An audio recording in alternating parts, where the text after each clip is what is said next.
Assassin's Creed used to be about an overarching narrative, ancestors, descendants, knowledge passed across generations. Ubisoft shifted towards standalone entries, often avoiding those connections, no matter how hard Darby McDevitt tries. Today I want to compare two scenes that highlight this difference, one of the most iconic endings in the series, and one that shows why the standalone approach falls flat. Before we begin, if you like the videos on this channel, be sure to join the legendary 1% of viewers that have subscribed. The support would mean a lot. With that said, without further ado, let's begin. To understand why the Revelations ending hit so hard, we need to rewind. Assassin's Creed 1 introduced us to Masyaf, Altair and Desmond, setting up the idea of a family tree spanning centuries. Altair created codex pages that would later empower his descendants and fellow assassins. Assassin's Creed 2 gave us Ezio, who literally armed Desmond with his hidden blade, Piece of Eden, and connected him further to Altair's legend. Since Desmond could not relive Altair's memories after Seth ibn Lahad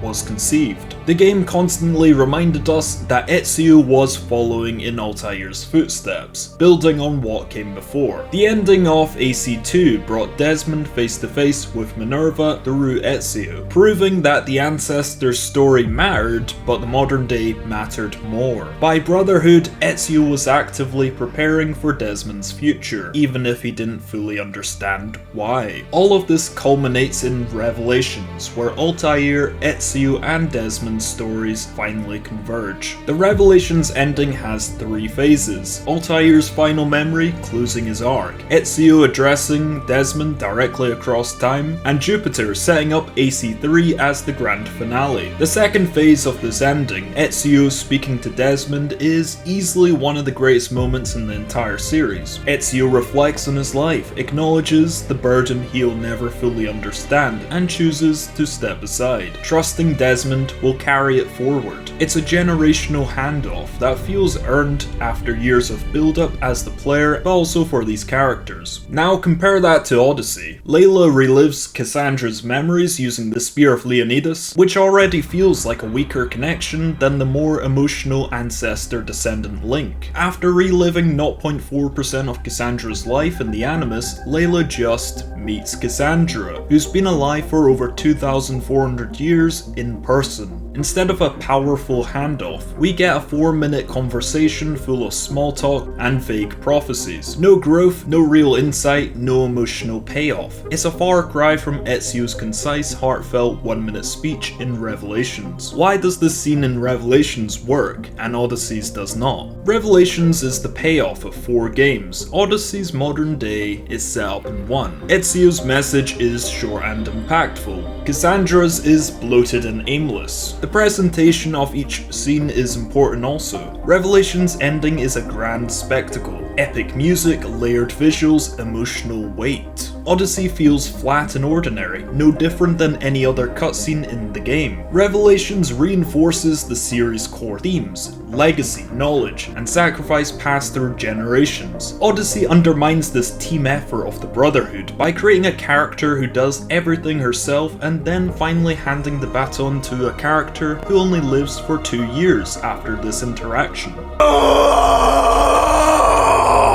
Fuck.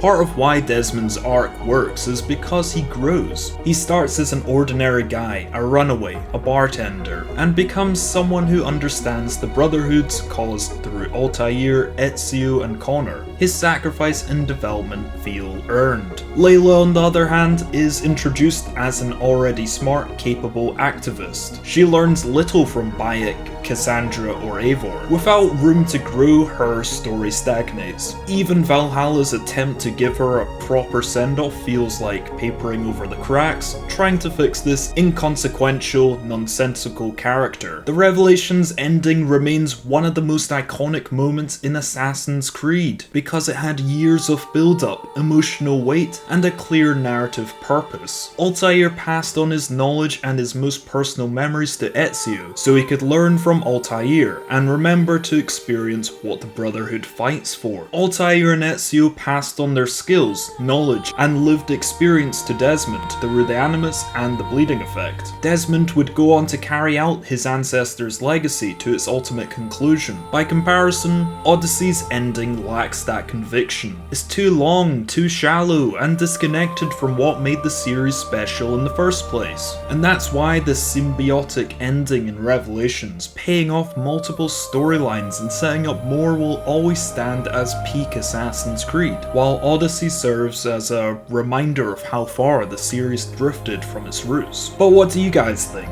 Am I praising the first 4 games too much? Was Ubisoft's new direction truly the downfall of symbiotic Assassin's Creed multi-layered narratives? Comment your thoughts down below. And if you enjoyed this breakdown, consider liking and subscribing to support the channel. With that said, thanks for watching and I'll catch you all next time.